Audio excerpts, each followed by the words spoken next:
Good morning. I'm here in the backyard right now because the weather is nice. We have the sun, although it's cold, but I just wear my sweater so I can video my plants. Then there they are now. Saka ito, ang ganda na niya, oh. Takes time for them to recover, especially now. Pag mainit masyado, hindi sila maganda. Na may mga orchids din ako dito, saka mga succulent, spider plants, and also ano nga ba ito tawag nito?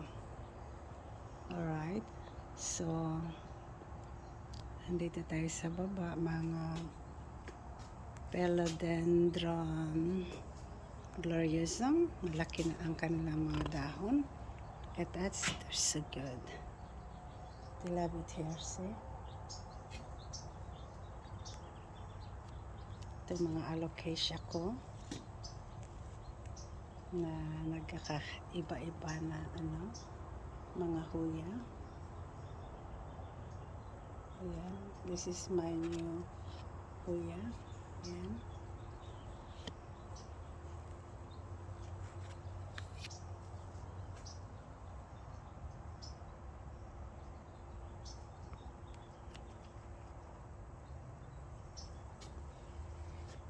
Ito galing sa mami ng asawa ko. Binigyan ako ng isang puto long time ago, and now look at this. Haba na nila, oh. Ito na yung mga niya, sanga. Yan. So pag dumami ito, putulin ko at tanim ulit para dumami sila. Kasi ang bulaklak nito, ang ganda. Pink siya. Samantalang ito, ang bulaklak nito ay puti at saka pink sa loob, sa gitna. Tapos ito namang klaseng huya na ito ay puro yellow, at saka lahat ng mga sanga nito magkakaroon ng maliliit na bulaklak. Napakaganda nila. Kaya naisipan ko na magtanim ulit, at ito na siya. Mahirap din ito hanapin. Pero ito, tagal na nito sa akin. Pero isang beses pa lang nagbulaklak, and that was springtime na nagbulaklak ito. Ito naman ang succulent ko na galing ito sa Texas, binigay ng nursery owner. Saka ito, tingnan niyo, magbubulaklak siya, pero madali itong matanggal sa niya, katawan, mga sanga niya madaling mahulog. Saka ayun, nandoon siya, marami siya doon. Saka ito, mayroon pa rin ako isa dito, pero parehas lang sila nito, puti at saka pink. And then mayroon din ako doon sa dulo, yun ang pinakalula nila. Ayun guys, mayroon din akong mga alocasia dito. Ito yung mga, ayan, ang ganda niya, may mga anak na siya. Stingray, blackout, Coprier, and then ito, hindi ko ito anong pangalan nito. Saka ito, gumanda na rin siya. Ito, saka ito yung aking variegated na alocasia. Ito ang propagation ng monstera. Saka additional, I don't know if this is also regal shield, pero magkaiba sila kasi ang regal shield ko, ang laki ng dahon andoon. Saka ipakita ko rin sa'yo dito. Ayan, saka ito, may mga orchids din ako na nandito. May gana kasi akong mag-video ngayon kasi napakasigla ng mga halaman kong ito. Dito naman sa gilid ng aking pergola ay nandito yung malago kong sanado, philodendron sanado. Ito siya, mga Ewan ko to, na half feet yata ang taas nito. Saka ito, dalawa sila na galing sa Irvine. Maliit lang ito noon. Ngayon nagustuhan ang location dito. Ito yung pinakamatagal. Mga 5 years old na ito. Doon sa puno ng aking kahoy. Pero hindi lumaki. But now, I think, nagkakaroon siya ng panibagong dahon. Kaya tingnan natin. Ito ay isang orchid. They call it coconut orchid. Tingnan natin, sana magbubulaklak. Ito, mamiyay, philodendron mamiyay. Umaakyat na siya rito sa maliit na poste. Tapos, ito, hindi ko alam kung ano ito, pangalan, at saka ito.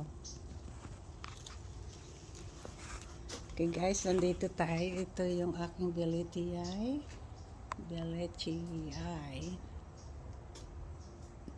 Air plants, Phalaenopsis, at saka itong isang klaseng hindi ko alam, basta para siyang kamukha ng Beletiae, pero iba, magkaiba sila.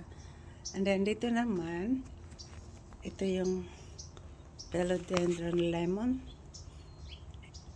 Yan, hindi ko alam. Saka ito, namatay na ito, pero ito yung una kong mga nabili, pero nabuhay siya ulit.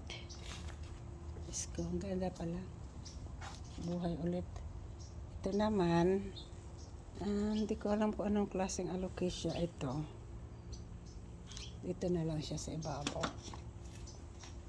Sa baba, ayan, mga baby na mga alocasia na yung ito galing sa kaibigan ko, yung dalawa.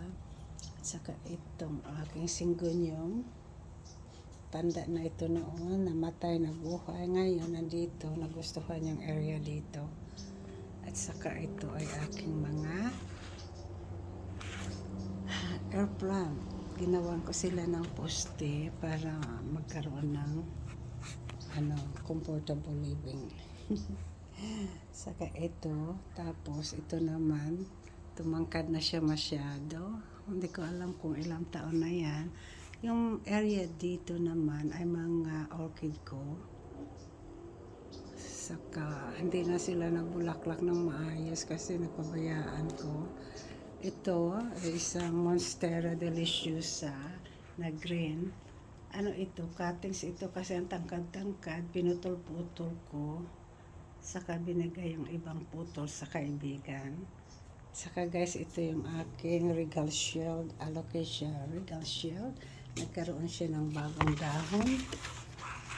At saka yan, putulin ko yata yan siya sa gabal.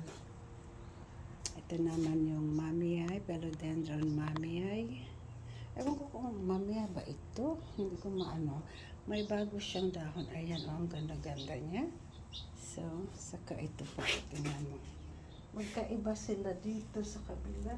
Pero, ito yung aking tertum na philodendron o alocasia ba ito, o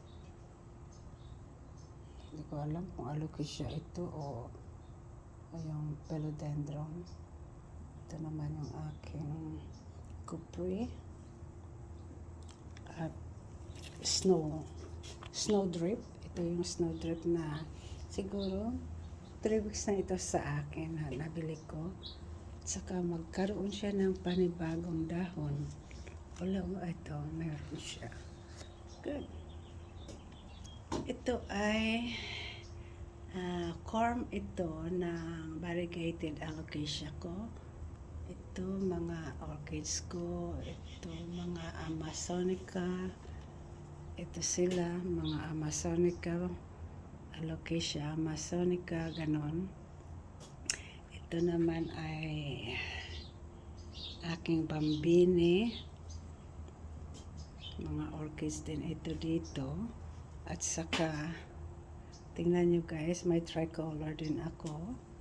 At saka ito, philodendron, Monstera Peru. Tumangkad na rin siya. Ayan. Saka, kailangan pala talaga lagyan sila ng maakyatan para confident sila na tumangkad. Ayan. Ito yung alocasia pali ko. And then sa ibabaw naman, ayan, mga orchids pa rin. At ito yung aking white princess, nasa ibabaw na siya. So, I think napakita ko na sa inyo lahat. Kaya, thank you.